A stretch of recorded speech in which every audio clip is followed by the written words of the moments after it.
वार्तांकन रोखठोक बातमी।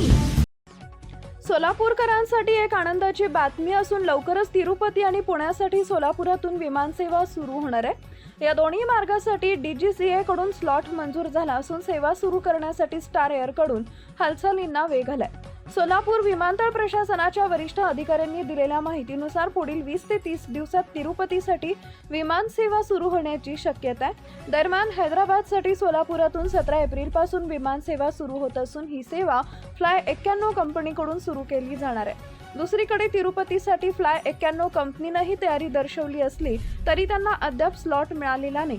मात्र स्टार एअरला स्लॉट मिळाल्याने त्यांनी वेळापत्रक निश्चित करण्यासाठी प्रयत्न सुरू केलेत। विमानतळ प्रशासनाच्या वरिष्ठ अधिकाऱ्यांनी दिलेल्या माहितीनुसार स्टार एअर कंपनीने या सेवा सुरू करण्यासाठी हालचाली तीव्र केल्यात। विशेषतः तिरुपतीसाठीची विमान सेवा पुढील 20 ते 30 दिवसांच्या कालावधीत सुरू होण्याची शक्यता वर्तवण्यात आली आहे। गेल्या अनेक दिवसांपासून तिरुपती आणि पुण्यासाठी विमान सेवेची मागणी होत होती।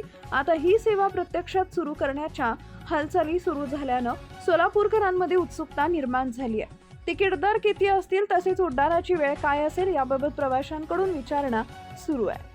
महाराष्ट्रातील महत्त्वाच्या आणि ताज्या बातम्या पाहण्यासाठी आमच्या जय हो न्यूज चॅनलला सबस्क्राइब करा आणि बेल आयकॉन प्रेस करा।